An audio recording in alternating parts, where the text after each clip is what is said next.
What's up, you guys? This week I'm getting you out of the pot because we are going to make a beautiful French dessert called the Crème Brûlée. It's a fairly simple recipe to make at home. You don't need many ingredients. It's very rich, it's very creamy, and then on top you have a beautiful caramelized sugary top that I'm going to crack open. So let's go.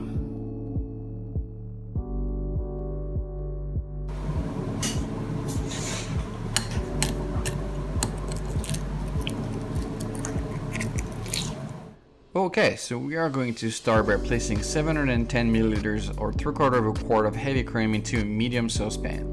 Then I'm going to take a vanilla bean and cut each top off, split it open without cutting it the whole way through. Using our fingers, we're going to open a pocket of love and spread each part over a bean like if we were opening a book.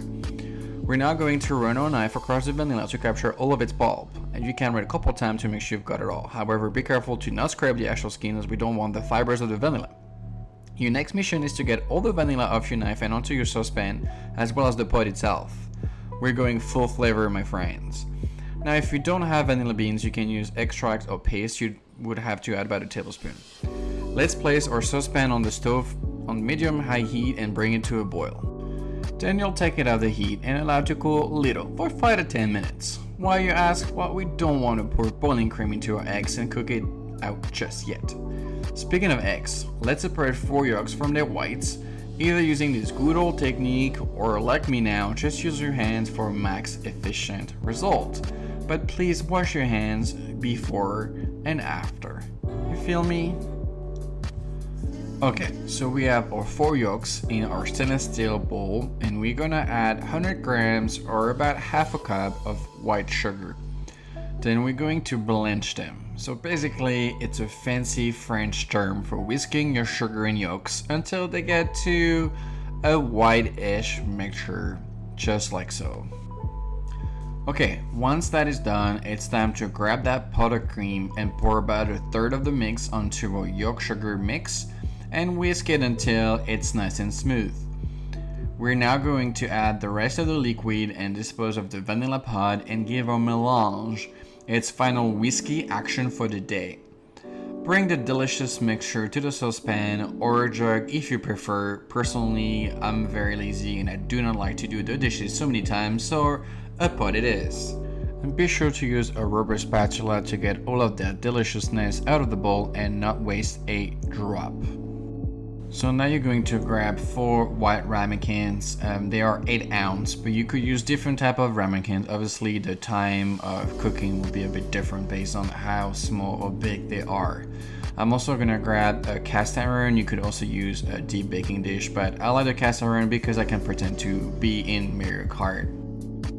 Anyway, place the ramekins inside the cast iron and pour the liquid in them pretty much all the way to the top. You want to leave about literally a millimeter or just enough so you can kind of not put your cream everywhere when you drop it into the oven. Speaking of the oven, now it's time to place them inside for about 40 to 45 minutes. We had preheated our oven at 325 degrees or 160 degrees Celsius. So we are now going to add about 2 liters or 2 quarts of hot water in the cast iron to create a double broil and protect a little creme brulee from too much heat.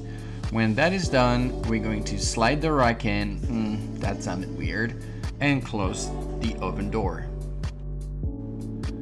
Okay, so in the oven they go, and now we wait.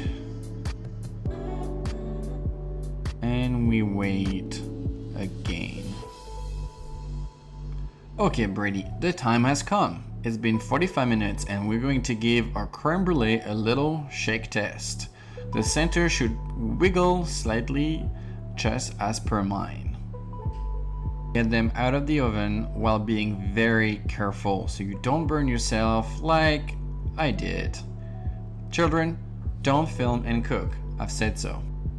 Anywho, back to us. I've let the ramekins cool down for 10 to 15 minutes in their own water bath, and I'm going to place them onto a tray, whatever you prefer, and I will place them in the fridge to set for at least 2 hours and up to 3 days. Okay, so it's been 2 hours, and believe it or not, I have not eaten them. As you can see, they are beautifully set, and it's now time for some brûlée action. So I've got a blowtorch and some white and brown sugar, as we're going to try a different method, because why not? Okay, so let's start by spreading a layer of white sugar on top of our first crème yet to be brûlée. Okay, so we are going to grab a blowtorch and make sure the safety is off, and off we go. You don't want to get the flame too close to the ramen can, and make sure you tilt it and turn at the same time so you can get an even crust and a beautiful caramelization. But please watch your fingers, and if your kids are watching at home, please ask your parents to assist you with these steps. Now that being said, look at this beauty. Okay, so now I'm going to try my luck with the brown sugar. We are going to repeat the sugar patting process, and also, no, I am not mad, I am just focused. This is some serious business, you guys. Okay, so now once we're done with the sugar, we're going to blowtorch this puppy up. The crème brûlée not ready, I'll show you. You can see the brown sugar seems to get a little darker and burning quite fast. You can really see a big difference between the two when you put them side by side. So you can see the brown sugar is on the left and the white sugar is on the right. Okay, so that's it for today. We've seen the two ways of doing the crème brûlée. Unless there's any other questions, I'm gonna let you. Oh, yes, absolutely. Yes, there's a way to do it without a bougie blowtorch. It's called a spoon. Yes, that's simple. Just heat it up for about a minute and grab it with a towel and oven mitt and gently pat the top of the crème brûlée which you added sugar on with the back of the spoon until the entire surface is caramelized. And here we have it. Now let's get ready for the grand finale, and I will stay silent for this magical and emotional moment.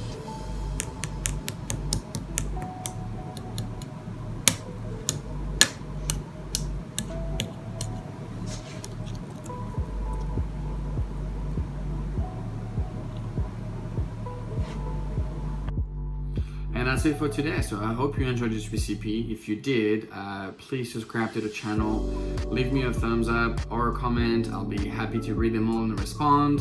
The recipe will be on the blog, which I will put on the description below. I will also put my Instagram if you want to follow me there. I will put all the description below, and I look forward to see you next week. And in the meantime, go back to your pot.